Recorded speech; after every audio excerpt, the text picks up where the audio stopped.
ગુજરાતીઓને ગરમીમાંથી મળવાની છે રાહત, કેમ કે ગુજરાતમાં છેલ્લા 24 કલાકમાં ધોધમાર વરસાદ વરસ્યો છે। સૌરાષ્ટ્રથી લઈને દક્ષિણ અને મધ્ય ગુજરાતના અનેક જિલ્લાઓમાં 3 થી 4 ઇંચ વરસાદ પડ્યો। હજુ પણ આગામી 2 દિવસ ગુજરાતમાં ધોધમાર વરસાદની આગાહી છે। અનેક જિલ્લાઓમાં ગાજવીજ સાથે હળવાથી મધ્યમ વરસાદની સંભાવના વ્યક્ત કરવામાં આવી છે। જુઓ રાજ્યના અલગ અલગ શહેરના દ્રશ્યો। સૌરાષ્ટ્રના રાજકોટ, ગોંડલમાં જોરદાર વરસાદ આવ્યો, તો નવસારી અને વલસાડમાં પણ મેઘરાજાએ ધમાકેદાર ઇનિંગ રમી। 15 જિલ્લામાં ભારેથી અતિભારે વરસાદની આગાહી પણ છે। 4 જિલ્લામાં ગાજવીજ સાથે અતિભારે વરસાદનું અનુમાન સેવાઈ રહ્યું છે। અમરેલી, ભાવનગર, નવસારી, વલસાડ, રાજકોટ, જૂનાગઢ, ગીર સોમનાથમાં ગાજવીજ સાથે ભારે વરસાદની આગાહી કરવામાં આવી છે। આ ઉપરાંત અરવલ્લી, મહીસાગર, દાહોદ, ભરૂચ, નર્મદા, સુરત, તાપી, ડાંગમાં ગાજવીજ સાથે ભારે વરસાદનું યલો એલર્ટ જાહેર કરવામાં આવ્યું છે। જૂનાગઢની વાત કરીએ તો શહેરના વાતાવરણમાં જોરદાર પલટો આવ્યો। શહેરના અનેક વિસ્તારોમાં ધોધમાર વરસાદ પડ્યો। જોશીપુર, કાળવા ચોક, આઝાદ ચોકમાં ભારે પવન સાથે વરસાદ ખાબક્યો, જેનાથી લોકોને અસહ્ય ગરમી અને ઉકળાટથી રાહત મળી।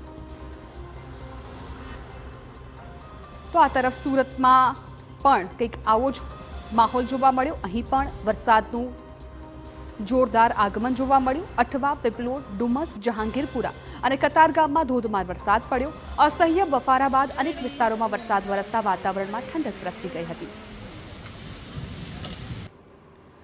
નવસારીની વાત કરીએ તો જિલ્લામાં ધીમી ધારે વરસાદ વરસ્યો। ચીખલી પંથકમાં પવન સાથે જોરદાર વરસાદ વરસતા વાતાવરણ ખુશનુમા બની ગયું। અને હવે વલસાડના પણ એ દ્રશ્યો જુઓ કે જ્યાં 2 કલાકમાં 1 ઇંચથી વધુ વરસાદ ખાબક્યો।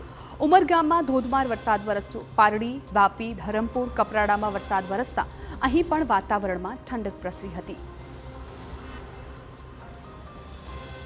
તો રાજ્યભરમાં વરસાદી માહોલ છે છવાયો છે, એટલે ખાસ તો ખેડૂતો કાગડોળે જે વરસાદની રાહ જોઈ રહ્યા હતા, હવે એ આતુરતાનો અંત આવ્યો છે અને હવે ગુજરાતમાં આગામી દિવસોમાં પણ મેઘરાજા જમાવટ બોલાવે તેવી આગાહી વ્યક્ત કરવામાં આવી છે।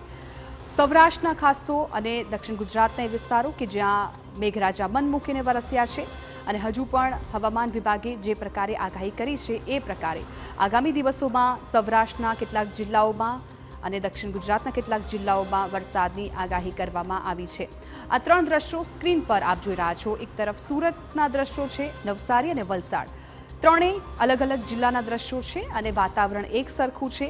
ત્રણેય જિલ્લામાં મેઘરાજા મન મૂકીને વરસ્યા છે। ક્યાંક ધીમી ધારે વરસાદ જોવા મળ્યો છે, તો ક્યાંક ભારે પવન સાથે વરસાદ જોવા મળ્યો છે, તો ક્યાંક વરસાદને કારણે વૃક્ષ પણ ધરાશાયી થયું હોય એ પ્રકારના દ્રશ્યો છે એ સામે આવ્યા છે।